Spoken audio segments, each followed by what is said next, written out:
الحمدللہ رب العالمین والعاقبۃ للمتقین والصلاۃ والسلام علی رسول الکریم اما بعد۔ آگے امام بخاری علیہ الرحمٰ نے باب بادہ باب مناقب سعد بن معاذ رضی اللہ عنہ، باب ہے حضرت سعد بن معاذ رضی اللہ عنہ کے فضائل کا بیان۔ سعد بن معاذ یہ انصاری صحابی ہیں، یعنی مدینہ کے رہنے والے ہیں اور انصاریوں میں ان کا شمار ہوتا ہے، اور قبیلے اوس کے بڑے سردار میں سے آتے ہیں۔ مدینہ کے جو دو قبیلے تھے اوس و خزرج، جو آپس میں بہت لڑتے تھے، لیکن جب مسلمان ہوئے تو الحمدللہ اللہ کی مہربانی سے آپس میں بھائی بھائی بن گئے اور دشمنی ان کی محبت میں بدل گئی۔ تو انہی قبیلے اوس کے یہ بڑے سردار میں سے ہیں۔ حدیث نمبر ہے 3802۔ برا بن رضی اللہ عنہ بیان کرتے ہیں، اودیت للنبی صلی اللہ علیہ وسلم حلت حریر، کہ نبی کریم صلی اللہ علیہ وسلم کو ایک ریشم کا جبہ گفٹ کیا گیا، ہدیہ کیا گیا۔ ریشم جانتے ہیں، سنتے ہیں، دیکھے بھی ہوں گے، بہت قیمتی لباس ہوتا ہے اور بہت ہی نرم و نازک ہوتا ہے، بہت ملائم ہوتا ہے۔ اسلام نے مردوں کے لیے پابندی لگا رکھی ہے۔ اس کی کئی وجہ بھی ہو سکتی ہے کہ اللہ رب العالمین آزماتا اپنے بندوں کو کہ دیکھو یہ نعمت تو ہے، مگر ہم تم کو یہاں پابندی لگا رہے ہیں، تاکہ اللہ دیکھے کہ حقیقت میں ہم نے منع کر دیا تو اتنے بہترین لباس بھی ہمارے حکم کی وجہ سے نہیں پہنتا تھا۔ یہی وجہ ہے کہ اللہ تعالیٰ جنت میں پہنائے گا۔ آپ دیکھیں، دنیا میں ریشم پر پابندی، اللہ کہے گا دنیا میں ہمارے حکم کو تم مان گئے تھے، لو ریشم اور بہت بڑھیا کوالٹی والا تم کو دے رہے ہیں۔ سونے چاندی مردوں کے لیے پابندی ہے، لیکن اللہ یہ جنت میں عطا فرمائے گا۔ تو یہ آزمائش کا ایک طریقہ ہے، اور بھی وجہ ہو سکتی ہے۔ تو وہ بیان کرتے ہیں کہ نبی کریم صلی اللہ علیہ وسلم کے لیے ایک ریشم کا جبہ لباس جوڑا، جس کو کہہ لیجئے گفٹ کیا گیا، کسی نے دیا۔ فجعل الصحابہ یمسوها ویعجبون من لینہا، تو صحابہ کرام رضوان اللہ تعالی علیہم اجمعین اس کو ایسے چھونے لگے اور اس کے ملائم ہونے کی وجہ سے تعجب کرنے لگے۔ بڑا ملائم لباس ہوتا ہے نا ریشم کا، آپ تجربہ ہو تو دیکھے ہوں گے، ہم نے تو نہیں دیکھا، نہیں مطلب چھوا، لیکن وہ بہت ملائم ہوتا ہے۔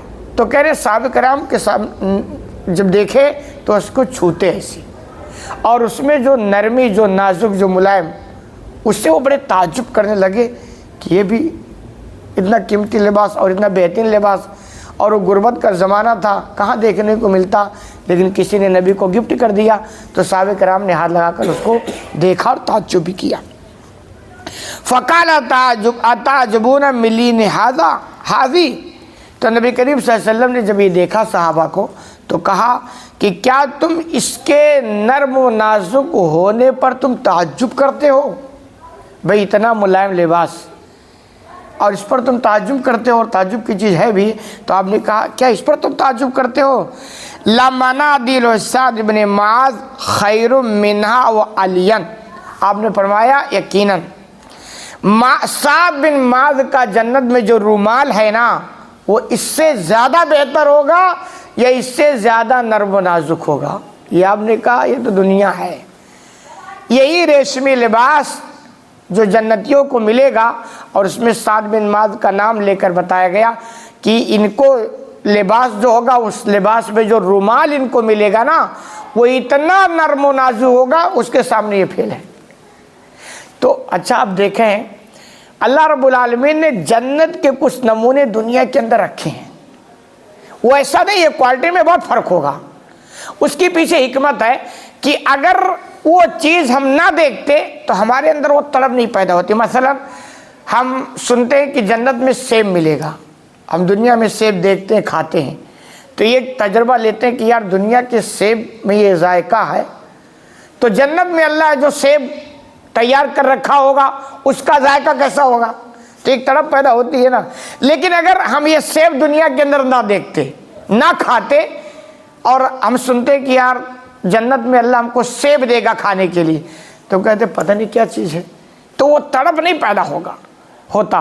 شہد ہے، ہم کھاتے ہیں، چکھتے ہیں، دودھ پیتے ہیں، تو جب ہم سنتے ہیں کہ آپ جنت میں دودھ ہوگی، شہد ہوگا، تو اس کے بعد ایک لگتا ہے یار جب دنیا کے ان چیزوں میں اتنی لذت ہے تو جنت والی دودھ اور شہد میں کتنی لذت ہوگی، ایک تڑپ پیدا ہوتی ہے.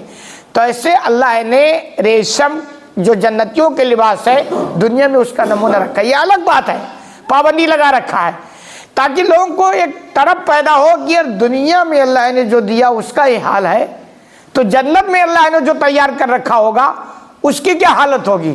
اس لیے صحابہ کرام اسی جنت کے لیے مرتے تھے اور کوئی نہیں. بس یہ تڑپ تھی کہ بھئی جنت ہاتھ سے نہیں جانی چاہیے کچھ بھی ہو جائے.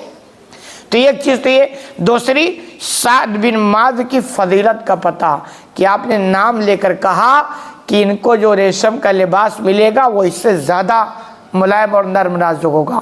تو ایک تو یہ کہ ان کے جنتی ہونے کی بشارت گویا آپ نے دنیا میں دے دی. اور یہ سب سے بڑی کامیابی ہے، اتنی بڑی کامیابی ہے کہ اس کے مقابل میں کوئی بھی چیز نہیں آ سکتی ہے. کاش یہی تڑپا ہمارے اندر بھی پیدا ہو جائے تو سارا مسئلہ حل ہو جائے. یہ جتنے بگاڑ ہیں نا، جتنے خرافات ہیں، اس کا حل حقیقت میں ہی ہے کہ ایک بار ہمارے دل کے اندر تڑپ پیدا ہو جائے کہ صاحب ہمیں جنت لینی ہے، بس جنت ہمیں حاصل کرنی ہے. تو آپ دیکھیں گے انشاءاللہ جنتی کی زندگی دنیا میں جنت میں کیسے ہوگی، بڑی عجیب ہوگی. تو ایسی زندگی یہاں بھی بنائے نا، کیونکہ جنت میں جو جانے والے ہوئے ان کی زندگی بڑی عجیب ہوتی ہے، انوکھی ہوتی ہے. اس کی زندگی ایک مثالی زندگی ہوتی ہے. تو ایک تڑپ پیدا ہو تو الحمدللہ ہمارے سارے خرافات اور ساری بگاڑ بھی ختم ہو جائے.